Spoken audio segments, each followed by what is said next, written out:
Hey everyone, here we go. Theme music's kicking in. Steve Green, make the Grade Education Live Thursday. Who's excited? Oh yeah, the studio audience is pumped as always. It's Thursday night. Yeah, you know what that means. We are going to talk education. And I got a really interesting guest today. I'm just jumping right into it for two reasons. One, because there's a lot to cover, and also we got to cover it quickly.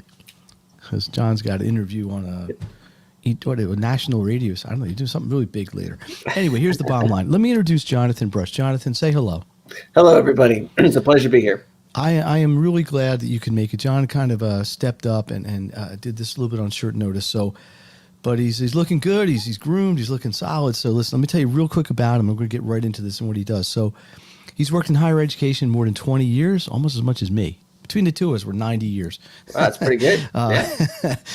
He worked over a decade in traditional higher education as a director of admissions for a private liberal arts college, and for over a decade in a non-traditional higher education as the founder and director of a student life experience, a program to accelerate distance learning company. Currently, and this is where it gets interesting, he's the president and CEO of a company called Unbound.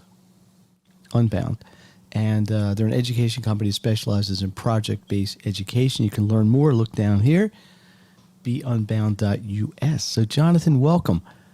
I'm just going to intro it this way, and I want you to kind of tell your story briefly. But sure. What Jonathan brings to the table, which I find is interesting, is, look, college is kind of the path, right? People kind of go to high school to figure, hey, I'm going to go to college, I'm going to learn, I'm going to get a career. Jonathan's got a cool sort of alternative path. I'm gonna maybe I don't want to put words in your mouth, but why don't you describe what you do, who you serve, why it's growing at the rate that it is, and we'll just take it from there. Yeah, well, just a really quick kind of background piece to that is that I think for a long time, college has been what everybody thinks is their ticket to the middle class or ticket to a better life. And for a large portion of time, that was actually true. But a lot of things have happened, and there's complicated reasons for all that. But we're to the point now that to get a college degree means to go into typically a serious amount of debt. And it also, we live in a world that's changed pretty dramatically from, say, 30, 40 years ago, or even 20 years ago, in terms of how education works. And we live in a time where things get disrupted pretty quickly. And so what we do at Unbound, and what I've had a privilege of doing, I started in traditional higher education, and then moved into what was at the time considered online education. And now maybe a further turn where we say, yeah, the degree is still important. There's some different ways to get a degree, but there's something else that's important here. And that is you need the ability to learn quickly. You need the ability to be able to figure things out quickly. You need the ability to have some experience to kind of know how things work, because things move fast. And sometimes the people you work for don't even know how to kind of pivot quickly to new circumstances. And so that's a different kind of education. And it's one that's not always taught in the college, traditional college setting. And so some things we've been able to do recently that's been pretty cool is to kind of help people do kind of that kind of education. Yes, get a bachelor's degree, but get it in a way that minimizes their costs, maximizes their flexibility, and gives them as much real life experience as possible. And Unbound was born. And that was, Unbound started because I'm not the founder of Unbound. I took over the company in July, but it started because a guy had a mission. He needed to do some stuff, and he couldn't take 4 years and a bunch of debt to do it. And so he said, there's got to be a better way to earn a degree. And so this was back in 2003. Online education was really just getting started. And he said, hey, there's a different way to do this. So he did some online classes and took some credit by exam and worked with some accrediting groups, and then ultimately ended up graduating from a fully accredited college. And people said, how'd you do that? And so he started teaching people how to do it. And as we've gone on, yes, we do online classes and we still do those things. But we also noticed that, when you have that flexibility that online allows you to have. And by the way, I don't think online is the same as on site. There's differences. They do things differently, and some things they do better and some things they don't. And so that's important to note. Oh, yes. But online classes give a lot of flexibility. And we said, hey, if we maximize this flexibility and we help people to really use it by getting experience and doing some hands-on stuff and doing some real things, that's a powerful combination between the academics and then the academics being put to work kind of immediately. Again, It's a different kind of education. If you're going to be, a medical doctor and there's a chance that you might operate on me someday, I want you in a classroom. I want you in a traditional setting. But if you're going to go into business and do a lot of marketing, this might be a better way to do it, just because you can use the flexibility to get some immediate hands-on experience with that while you're learning some of the deeper business academic stuff. Can you give a specific example of maybe a track that one of your students has followed that maybe they wouldn't have the same flexibility in, let's say, a traditional quote unquote 4-year college, or even a 2-year, even an associate's? Yeah, absolutely.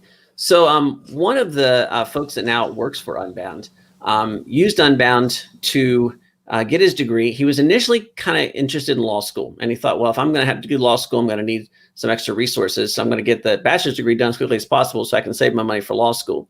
Mm-hmm. But he was also a filmmaker. And so while he was doing his degree, he wound up getting a lot of experience making film and working on film projects. He was able to volunteer for much different things. Well, that film experience made him really desirable to companies who wanted him to shoot video in a time when video was just exploding across all these different platforms. So that allowed him to pick up some jobs working for those companies, which then immediately turned into some marketing experience. By the time he graduated, he had significant marketing experience, significant business experience, and significant film experience. And he was able to sort of combine those things and move really quickly into some executive positions, first with some startups and then with some larger companies. Because by the time he got his degree, he already had over 4 years of, in the trenches experience doing online marketing and doing film in a way that people that graduating from college still don't even know how to use those technologies. And so that's a great example, especially in the world today with marketing, digital marketing being so big. Yeah. Most colleges, even if they're trying really hard, are a little bit behind the curve because things move so fast. And typically the best way to get experience in those fields right now is to actually do it. And something like Unbound or online learning gives you the flexibility to do that while you're learning at the same time. Now, we've talked before, and I know there is a kind of a hybrid situation where you do have to affiliate with an accredited school to eventually get your sheepskin, I don't know if anybody even calls it that anymore. They called it in my day. I understand.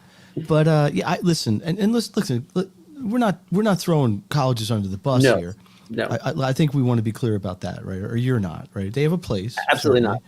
Not. This is I'm gonna, for lack of a better term, call it kind of an alternate path. It may be great for people with certain goals, a certain mindset, certain financial limitations, perhaps, or just certain way they want to go through things. So this is very experiential. Can it work with any major? I guess pre-med maybe not, but it is generally speaking. I mean, you mentioned marketing as kind of or people sales, but are there like music, something like that, something that's very something that somebody has to develop themselves. Where do you think? All right, let me ask this. I'm going to make sure I ask this properly. Yeah. In your opinion, because obviously we're living in a very different world today than we were a year ago in terms of the COVID experience, right? Has that accelerated interest in things like what you're doing, or has it inhibited it? What's your observation? Yeah, so you bring up a bunch of really important points. So let me see if I can unpack this a little bit here. That's my job here. I bring. Yeah, well, you're doing a good job. I bring up important points. So, well done. I don't answer them, but I bring them up. Just throw them out there. Let somebody grab them. I just think about them. Anyway, go ahead, John. I'm sorry. Go ahead. No, so first of all, your point about we're not saying that this is the well, it is an alternative to higher education. It's not a replacement for higher education, right? Mm-hmm. So what I try to make the point with people is that, look, there's a place for higher education, and it occupies that place, and it does it better than anybody else, and it's been doing it for centuries, right? Mm-hmm. And so you ask if there's some degrees that doesn't work. A surprising amount of degrees do work this way, but they do work differently. And that's important to understand, right? So if you are somebody who's very academics focused and you want to go deep and you want to do something that's going to have the need for that deep kind of rigorous academic training, this option that I do, Unbound, it's not a good option for that. Okay. You can't replace learning from an expert, from a professor in a classroom with a good peer group around you, having those discussions and really being immersed in it. And we're not making any claims that we can do those things. On the other hand, as we talked about, the world has changed. And so there's a different way to do things. And so education process that we go through is much more based on sort of the down and dirty, the getting your hands dirty, the practical, the immediate. And that's a different thing. Now, we need both of those things in the world, right? I graduated with high honors from my college. I can get into the academic side of that, and I can appreciate that. But at the same time, I can appreciate the fact of kind of getting into things and doing it immediately. So I think what has happened with COVID is it's sort of disrupted things. It's shaken those foundations.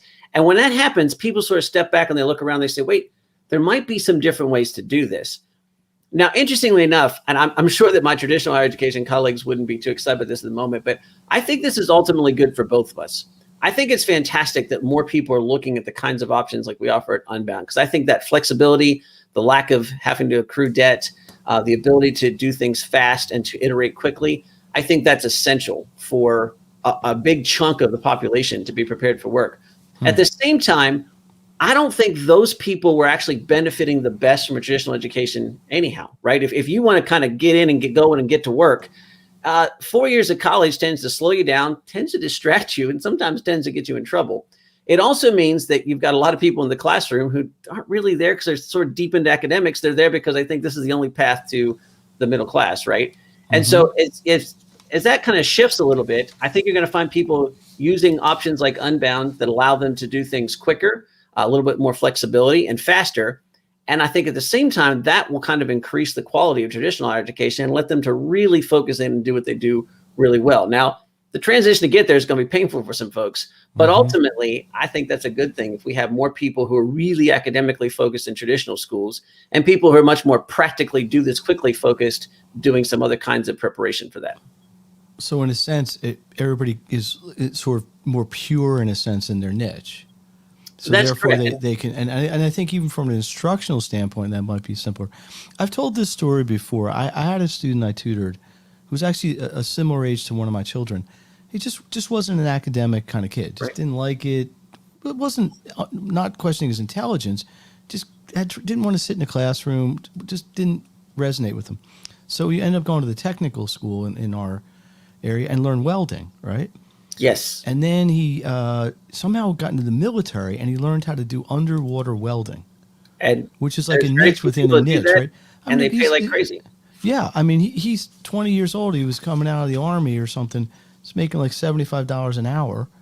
And he's still kind of hanging out with the same friends. We're in college with no money. And not that, listen, it's not all about money. Right. It's about satisfaction, and there's other things, but you still got to pay rent. You still got to pay dues. So he came through, had a career, had a very marketable skill, had no debt, at least no academic debt, and was set up, in a high demand, high paying kind of situation. Hey, Steve Green here with Jonathan Brunch. It's Education Live Thursday, your favorite time of the week, every Thursday night at 8. Jonathan's company, Be Unbound, has got a pretty neat service. Let me try to ask you something. I actually had a list of questions, but I've completely ignored them and gone off script for now. That's almost always a real fun conversation. It's fine. Let's see if we got any comment. Oh, look, we got a question from super fan Ron Shapiro. When do you think Unbound is more appropriate? A technical school such as New England is more appropriate versus a technical school, which is kind of what we just brought up. Ron is a brilliant and a mind reader. Right. Yes. This is a great question. So first of all, it's worth noting that Unbound doesn't do technical training, right? So you can't come to Unbound and learn welding. I mean, frankly, I don't want you learning welding from a distance program anyhow, right? So that doesn't work as well. But I think that there's this important concept that I call hybridization. And it's not, I mean, lots of people talk about this, right? This is not something I invented, but it's when you take skills from different places and you cross them, right? And so I often tell folks this, look, if you want to just turn wrenches and work in auto repair, I actually think there's great, that we definitely need more qualified mechanics, right? And so there's a great track there. And I think the trades offer lots of opportunities that tend to get overlooked in today's world, right? Okay, so if you do that, the fastest way to get there is to go to a trade school, pick up those skills, and then get turning wrenches, right? But what if you have a slightly different focus? What if you want to turn wrenches and you like working with your hands, but you got some bigger kind of ambitions? You've got some leadership ambitions and stuff like that. Or you want to own a repair shop. Well, that's exactly where I was going with that. Is that you want to own it, or maybe you want to franchise it, or maybe you want to design an app that shows people how they can get their oil changes in their front yard, and you come around and do that, right? Those kinds of things. That's when this can be a really interesting cross, right? So in this case, I'd say, look, why don't you find the local shop and go put in 20 hours a week learning there? That's your hands-on experience. Then you have the flexibility to combine it with something like Unbound, where you're also picking up a business degree or perhaps a marketing degree. At the same time, you're meeting people from all over the country who are really highly motivated. You're going to these live events that we do. And when you get done with all that, you have the practical experience in the shop plus local connections, which can be really helpful as you're setting up business in your hometown or someplace else for that matter. You have marketing and business skills that have some academic rigor behind them through the online classes you've taken. You have a network of people that are giving you different perspectives from around the country and perhaps opening you up to new markets. And now you have a hybridized situation that gives you a lot of advantages. So in answer to your question, Mr. Shapiro, I think it's more appropriate when you're looking for sort of that, I don't want to just sit in college and then go sit in a cubicle after that. I don't necessarily want to just work as a technician my whole life. I want some sort of combination of that. And this is where that kind of option can give you the flexibility to do that. And then can give you a situation where you're out of college, you've got a degree, but you don't have any debt. So you have some flexibility financially to start something or to kick around some ideas.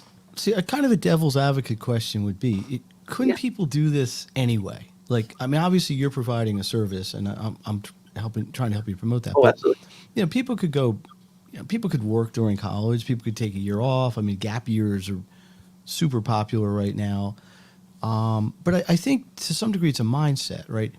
There's sort of a freedom that it's saying to people, listen, it's okay to pursue other things. It's okay not to just go and study this in the quote unquote traditional way. Is there anything, and I know we're coming up against time. I hate to keep looking at my watch, but what kind of gets you up in the morning, John? What gets you excited? Is it helping the people? Is it seeing success stories? Is it just feeling like you're contributing to the world?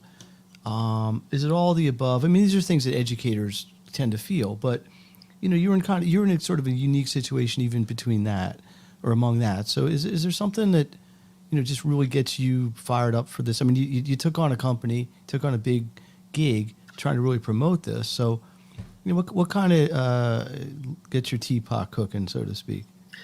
I think anybody that sort of does something entrepreneurial and the risks that come with it, you have to have something that's almost ridiculous on your horizon line that kind of keeps you motivated. And so what keeps me motivated is I'm not suggesting I'm going to do this all by myself. I'm not suggesting I'm the only person that can accomplish this. But I get up every morning thinking about how I can reinvent higher education. I worked in traditional higher education. I loved it, and I loved the school that I worked for. I had wonderful colleagues and had a great experience. But I also got to the point where I thought, this doesn't make sense for the people that I'm working with. All of the people. It does for some, but doesn't for and the people that did make sense for were starting to creep up in my mind. And I got to the point where I thought, I'm making a living asking people to make bad financial decisions, because I got a kid coming here who's trying to borrow $70,000 to get a music degree so they can teach music at high school. And that math is never going to turn out for you. For $31,000 if they're That's right. And it was, I didn't think that was the fault of the school. I didn't think that the system has kind of gotten top heavy that way. And there's a whole different conversation about how we got there. Mm-hmm. And then I started working and seeing these students. I said, there's people out there that, and I don't want to get too off track here, but I think the kind of sort of entrepreneurial, can-do, community-minded spirit that makes the U.S. special. And I'm not saying it doesn't exist other places. I'm just saying this is where I've lived. And I think there's something about that that's deep in our culture that was getting a little buried in this kind of one-track system. And so to be able to help those students and say, hey, I've got a way for you to remain engaged in your community. You don't have to pull up roots and leave, but to plug into a national network. I have a student body that's in all 50 states, right? And that they very much connect with each other and they see each other at live events, all that stuff. So I'm going to give you the perspective that you would think about from college, from connecting to a wide group of people. I'm going to give you the ability to remain embedded in a community where you've invested some time already. And I'm going to give you the skills to be able to build a business, work in a business, create better than average value in that community. And here's the analogy I've used a lot, Steve. I tell people, look, everyone in the military has the same goal, right? They have the same mission, but a private first class is not as good as that mission as a Green Beret or an Army Ranger. And so I think, anybody graduates from high school, you've got the same mission, right? You want to make your way in the world. You want to be independent. You want to be able to make a difference, support your family and yourself and do those things. I get up in the morning thinking that I want to create a program that makes my students like Army Rangers at real life. That just they're just better at those skills. They're better at time management. They're better at task management. They're better at relational skills. They're better at creating value. They're better at communication. And that's this kind of program allows us the flexibility to do that. Is it for everybody? No. Is it for every student? No. But for the ones who are looking for that little bit of difference, who want those kinds of things that we can offer, I think it gives them a really amazing opportunity. And that's what gets me excited and gets me up in the morning. If someone's interested in your program, is this the same timetable? Like they apply at kind of end of their senior year, or late, like early senior year, maybe December, sort of same timetable as a traditional school admissions process. I imagine your admissions process may be more personalized or something, but awesome. So basically, if somebody's got a junior in high school, or maybe even a senior, and they're thinking about this, beunbound.com.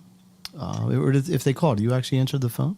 Yeah, so it's beunbound.us. I do answer the phone sometimes, although he's a hands-on owner here, right? You can get transferred to me pretty easily. But yeah, go to beunbound.us. And look, what I was talking about all along in terms of the fact that it's a great match for some folks and it's not for others. Right. If it's not a good match for you, I'm not at all interested in you joining. In fact, I'll spend 20 minutes, and I just did this earlier this week. I'll spend 45 minutes coaching you to the best place to go that's not us, right? If there's not a good match. But if it is a good match, then our job is to tell you exactly how it works, because it's different, and spend some time walking you through that. And then when you're done, you have the information. You can look back and say, yeah, this is a great option, in which case we'd be delighted to have you. And yes, our class is open now and starts in the fall. And if it's not a good option, you'll know a little bit more about the options that are out there, and we'll be delighted to share everything we know about putting you on the right path. Jonathan Brunch, I really appreciate you coming on Education Live Thursday, sharing some interesting stuff. Love to have you back. I think we got some unfinished business maybe and some things that we just weren't able to get to. But anything you just want to leave with? Like anything you just want to make sure you say that we didn't address yet? I think I would just end with telling people this.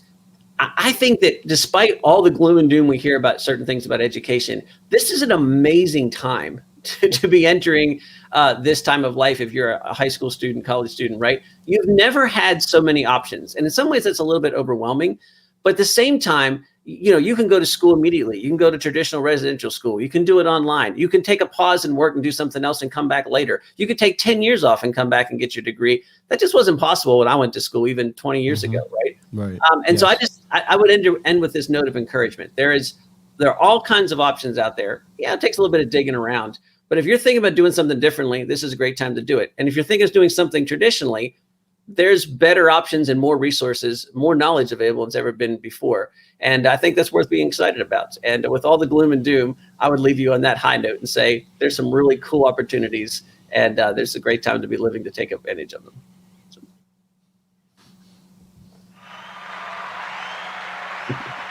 That's all I got to say. But it's really true. You know what you're saying is completely, it's observationally true and it's factually true.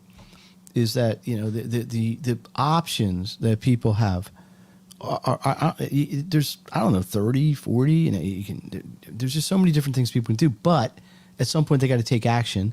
Yes. They got to get themselves going in the right direction. They got to take the first step, the second step. They got to align themselves into the right situations.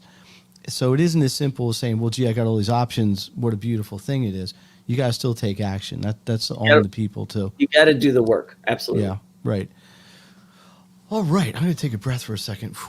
John, I know you got to go. Let's talk offline. We'll try to get you back soon and take it to the next step. And I'd love to hear more about what you're doing. Hey, I don't know if anybody noticed or cared, but I skipped all of our usual stuff in the beginning of the show today. Yeah, I know people are upset about it. I hear the crying all the way over here. But it was actually kind of a slow week in the education world. Not a whole lot of news, especially after the gang blockbuster stuff a few weeks ago with the SAT and the essay and the subject test, things like that. So I'm just going to keep it short today. I'm going to say, hey, listen, I appreciate everybody who's listening, appreciate everybody who shares this, everybody who's telling everything. Students, you coming into the second marking period or beginning of your second semester, stay focused, stay on time with things, and get that going. There are some new offerings happening at Make the Grade. Yeah. Got some new things coming on. We're going to be starting to talk about next week.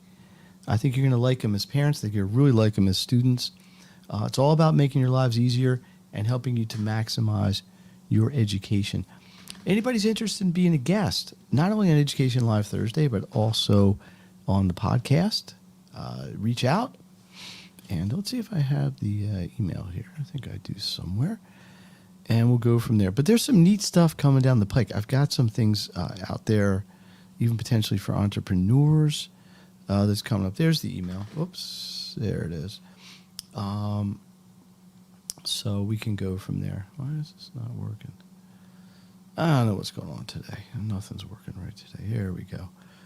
Okay. So that is it for today. I'm going to wrap it up. Let me just see if there's any more comments.